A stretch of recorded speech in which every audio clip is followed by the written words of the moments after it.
Social media has continued to do its thing this year. And by do its thing, I mean evolve, change, keep us on our toes. The platforms are always volatile. They're changing their algorithms, they're sometimes not available. And I don't really see this trend slowing down for 2026. We don't have to stay on that hamster wheel if we don't want to.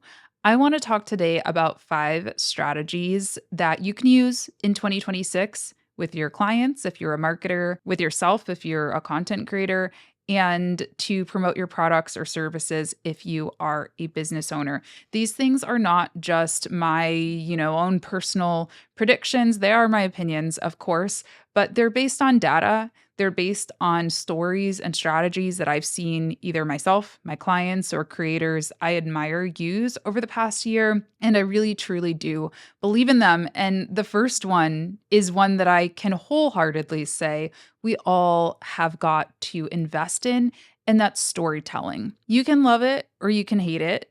AI is here. It's here to stay. We're seeing the types of content that it's putting out.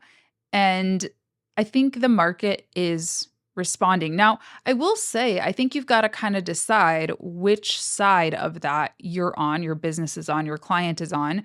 There is a group of people who I think love it and are all about it and want to go all in.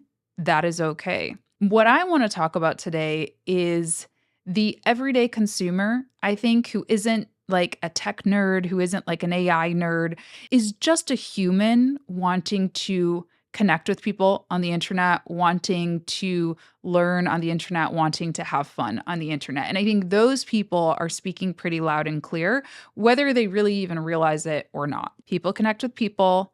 And even more than just connecting with people, right? We always talk about that. We talk about people connect with faces. Why do we connect with faces? Why do we connect with each other? And the reason for that is storytelling.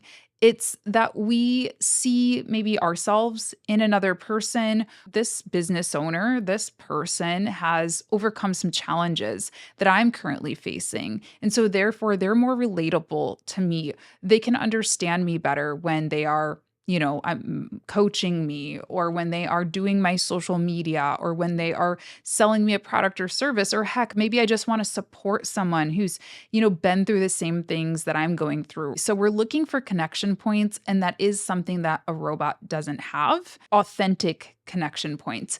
A robot also doesn't have authentic stories or experiences. They aggregate, right? It's a tool. So they pull from everybody else's stories and experiences, but they can't say, hey, last week I helped a client do X by Y.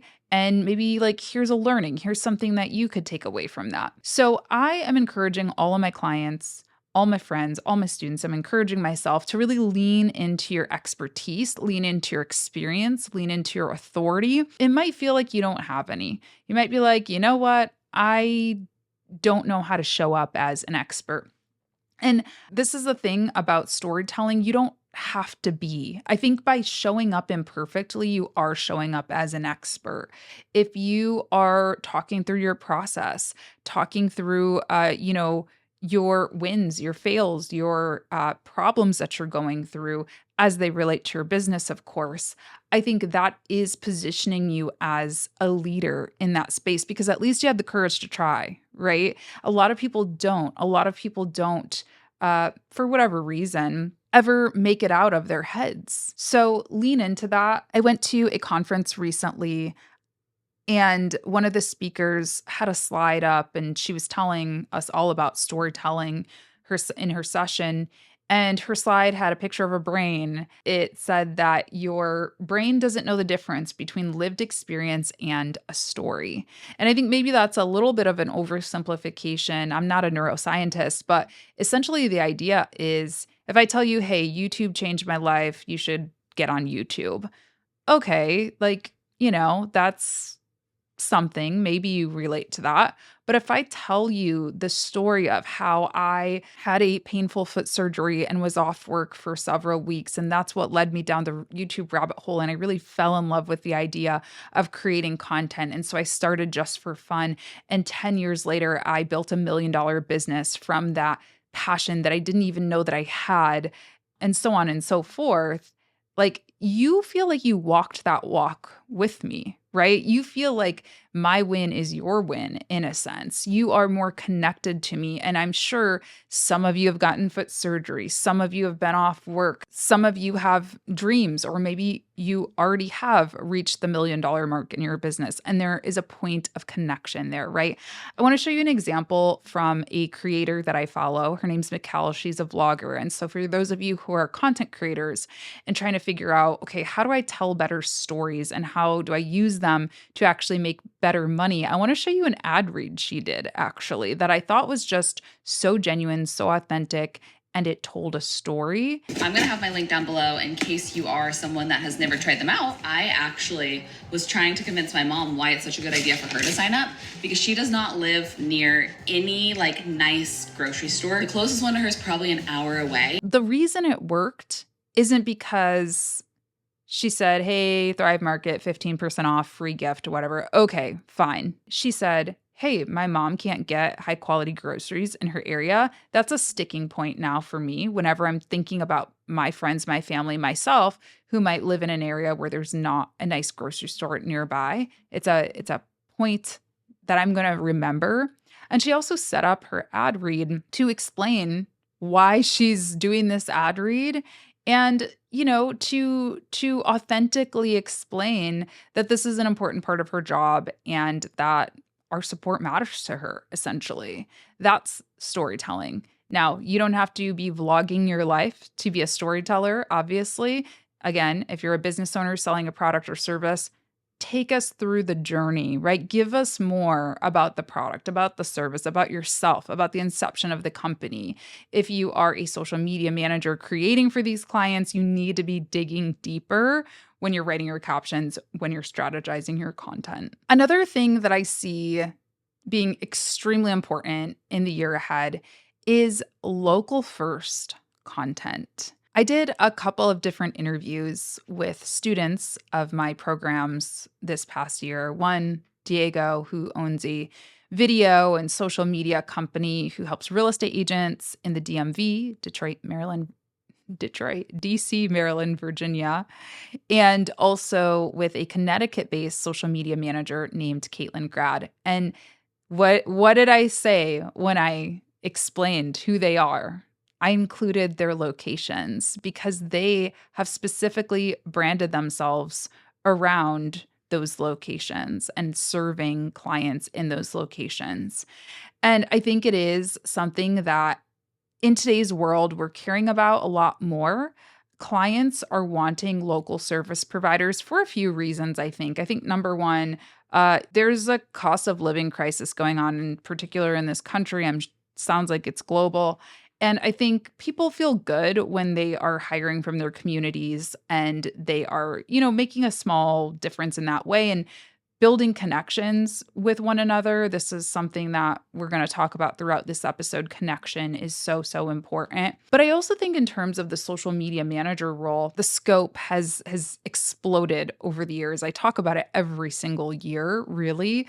But it used to be posting a graphic on Facebook, right? You could do that from anywhere, any place. There's little tools and on-site production needed. Well, now every social media platform has a video component. And again, as we're thinking about this storytelling, this authentic storytelling, this authoritative content, the demands are higher. And so people will always pay for somebody to just do it for them. And some of those services are a lot harder to do remotely. So I think for social media marketers, tapping into your local community, if you can, and if you're in a market that is willing to pay the rates that you are looking for, is a great idea. But I also think, again, for content creators and for businesses themselves, lean into your community, lean into collaborating with other business owners in your area, with latching on to local trends. People are leaving their laptops, I think, for the first real time since pre-2020. Like, I think People are really looking for things to do in their areas. They're looking for events, they're looking for activities. Again, they're looking for community connection. So, I saw somebody on Threads post the other day, bookstores need to have speed dating events. And I was like, yes, that is such a niche, random thing. But that is exactly the type of niche, random thing that could get a lot of clients in your door, right? Buy a book and you're in the speed dating, like that's your ticket to the speed dating event. I'm seeing a lot more opportunities for creators to do sort of local ambassadorships and things of that nature where they're really geo targeted. I know Breadless, that's a company based out of Detroit that does breadless sandwiches, which is amazing for a gluten-free person. And they're essentially hiring a content creation squad, if you will. I just saw a TikTok about it. So these are all strategies that I don't see going away for the new year. And I think this really speaks to some of the division that we're feeling across, you know, the social media world and just in general. In a world that feels so divided, we're seeking things, we're desperate for things that unite us. And where we live, the communities we call home, the bookstore on the corner that everybody knows, the coffee shop that all of your colleagues go to, those are connection points. Those are not political, those are not divisive in any way. They're things that we all share, and it's an easy connection point. It's an easy thing to talk about. It's an easy thing to have a laugh over, even if we maybe vote differently or pray differently or whatever the case may be. Now, I want to talk about comfort creators and the rise of comfort creators. This is a term that I've heard trending a lot over the past year or so. But before we get into that, I want to take a moment to thank today's sponsor, which is Metricool. Metricool is my favorite tool for managing social media platforms, for analyzing how well my posts are doing, for doing competitor research, pulling reports, and so much more. You guys, they are a sponsor of the Freelance Friday podcast. I don't know if this show would be possible without them. We love them so much. You can always use my code Latasha, that's Latasha, at the link down below to get a 30-day free trial on any of their premium plans. This is a great tool whether you are a social media manager. Something I love is that they allow you to have multiple brands within your account. So you can operate as an agency in Metricool by only paying, for your one seat. This is really awesome. They have client access, client roles. You can get them to review your posts and approve your posts before setting them live. You can send them reports that are really snazzy and beautiful looking. And you can even automate those reports, which is awesome. If you're a content creator and you want to distribute your short form video content across YouTube Shorts, Instagram Reels, TikTok, all at once, you can do that. And you can even edit the captions that go out per platform if you want to. Love that. I also think it's great for content creators in terms of competitor analysis. You can pop in the names of your competitors and view insights about what they're posting, how often they're posting, what's working for them, what's not, so that you can use that to formulate your own strategy. And if you're a business owner, you are too busy to be posting natively and, on your phone. You need to have a nice dashboard that your whole team can access and be able to create posts so you can do what you do best. So again, be sure to try out Metricool. You can use my code Latasha for 30 days free on any premium plan. If you don't want to go premium, they've got an amazing free plan, free forever. But their premium does have some additional features that I definitely recommend checking out. Link down below. Thanks to Metricool for sponsoring. Now, let's talk about comfort creators. This is a term that I've heard a lot recently. And I'll actually be talking at a Metricool event. It's called Unfiltered, all about it. My session is called The Rise of the Comfort Creator, Building Community Through Long Form Feels. And I like to think, hopefully, I'm some of your comfort creators, or some of yours comfort creators. I'm a comfort creator for some of you. I don't really know how to say that. People's nervous systems are shot. I don't know. I don't know how else to say that. We have been so overstimulated and stressed out by the heaviness of the world, by the swiftness, by the speed of social media, right? Short form content, it has its time and it has its place. But I think overwhelmingly, people just kind of want to chill. People want to feel soothed, relaxed. They want to enjoy their time on social media.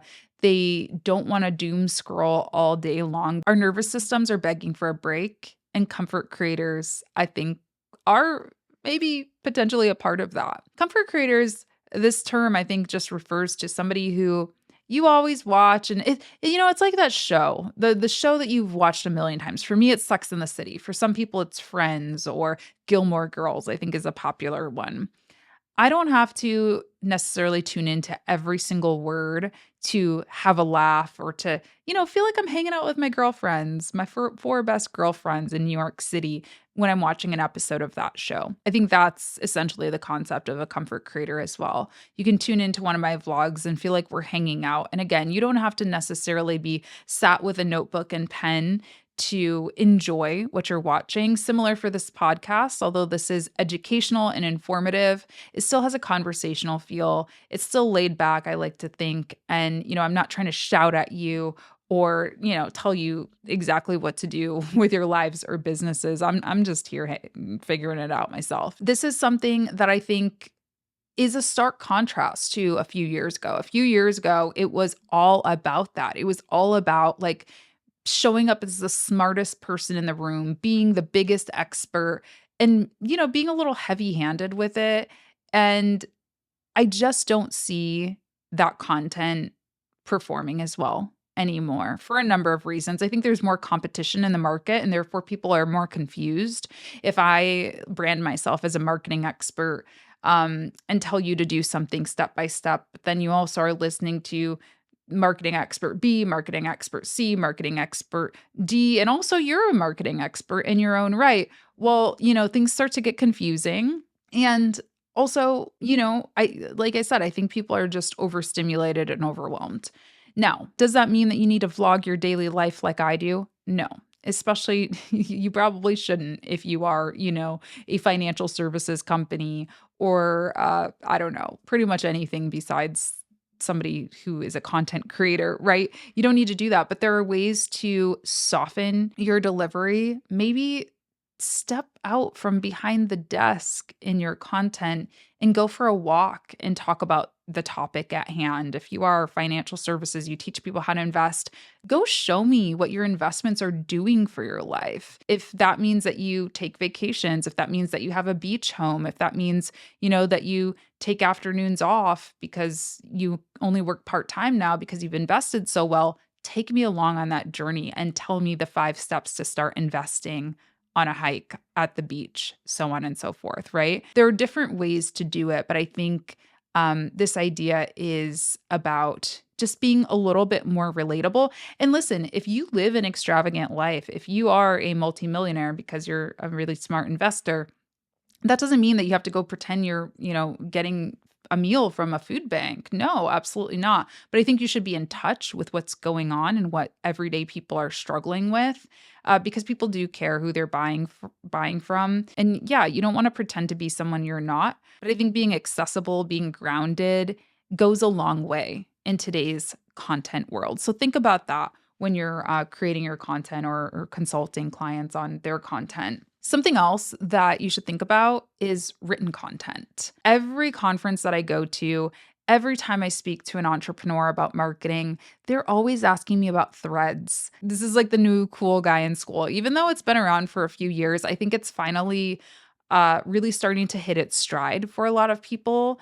And I find it to be a very powerful platform. I was a Twitter power user back in the day, and so I kind of knew it was going to be a big deal, and I'm excited that like more people, I think because it's a meta platform, it took a lot of people who weren't your typical Twitter user into this short form written content space. And I think that's awesome. I think, again, people are busy, right? This isn't 2020 anymore. People are not sitting around just searching for entertainment all day long. People are busy. People are back to traveling and living their normal lives. And so this bite sized type of content is really accessible. You don't need to put in earbuds. You don't need to use many of your senses at once. It's pretty straightforward. And it's also really low lift and easy to create. It's easy to create again, if you're the business owner, if you're the content creator, but also if you're a social media manager, you can batch out a bunch of these written posts. And something I love, another plug for Metricool, they have this feature called auto lists. So you can basically draft out a bunch of evergreen posts, pop them in, and it will automatically like slot things into your schedule for you. So you don't even need to open up the manual scheduler, which is awesome. So, as we need to be more agile in our marketing, and what I mean by that is things happen, right? We have to react to trends that are happening, sometimes to news, depending on the industry that you're in. Things just move so quickly. It's not always possible to bust out a fancy camera and record a high quality video to address something. Sometimes you just need to press publish, press send. And I think that's what Threads is great for. I also always am going to preach newsletters, right? Staying connected to people through email is really important as we're seeing a little bit of a decline in social media reach over the past year. Make sure those folks are connected to you. Make sure they can find you.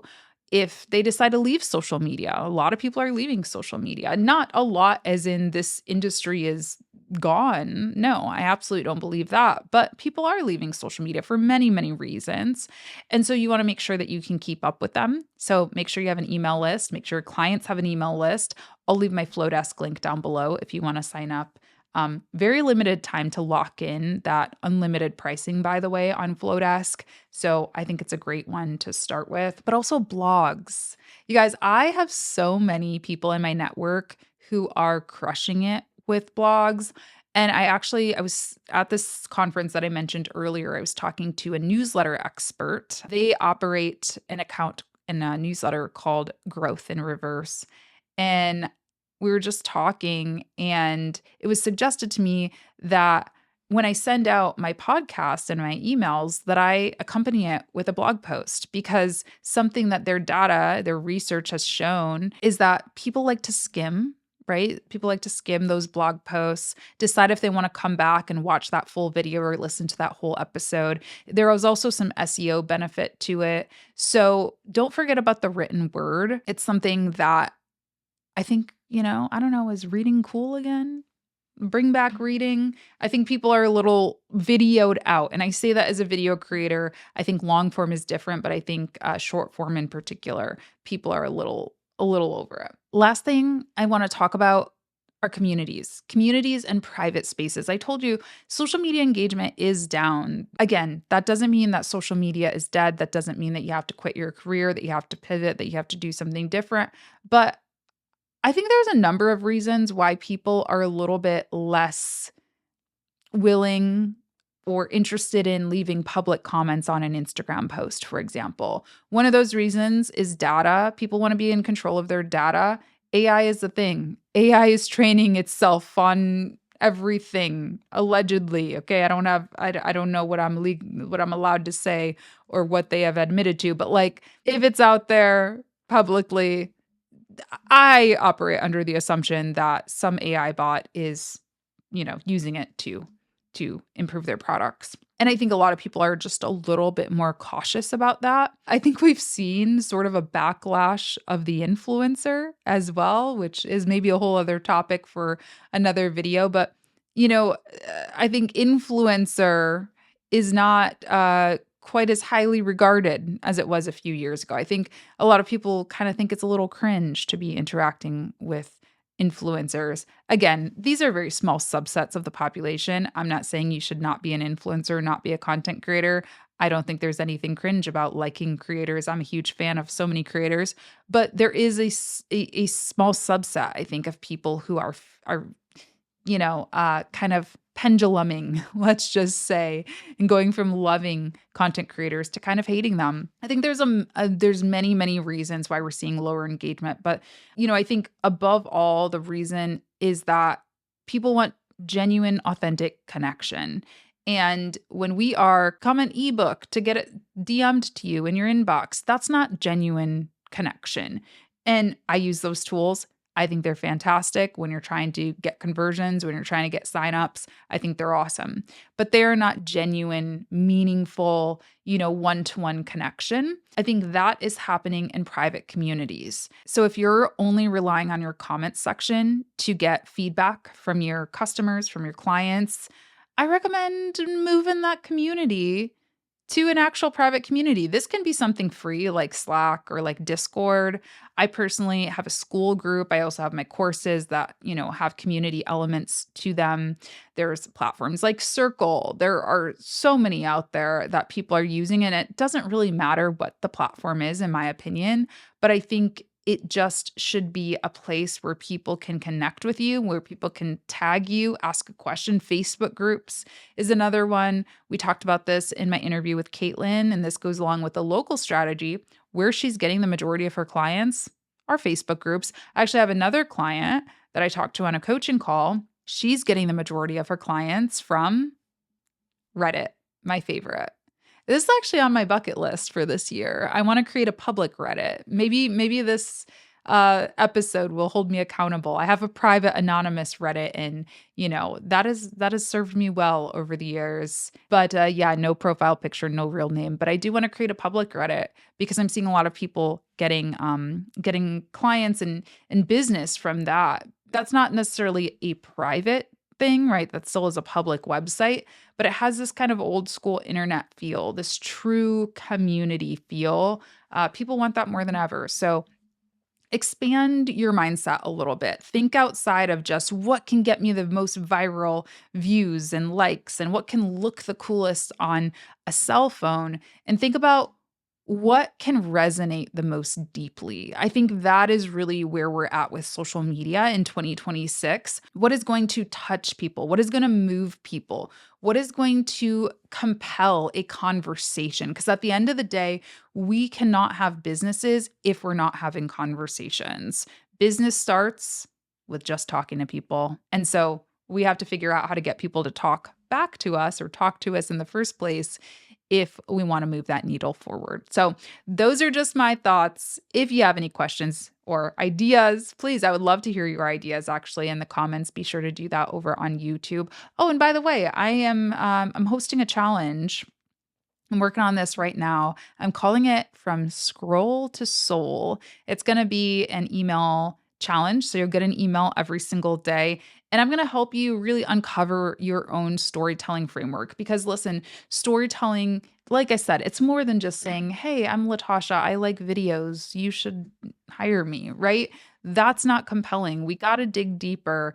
We've got to find our true messaging, our values, our all of the things that we want to communicate. And that's what the storytelling challenge is going to help you do. So it'll be free. It's linked down below. It's going to start December 1st.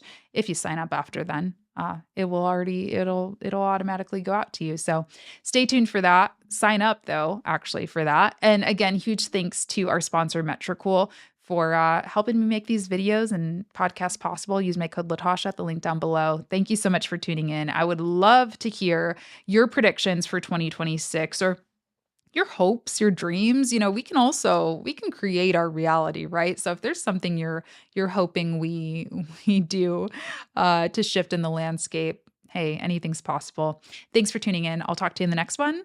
Bye.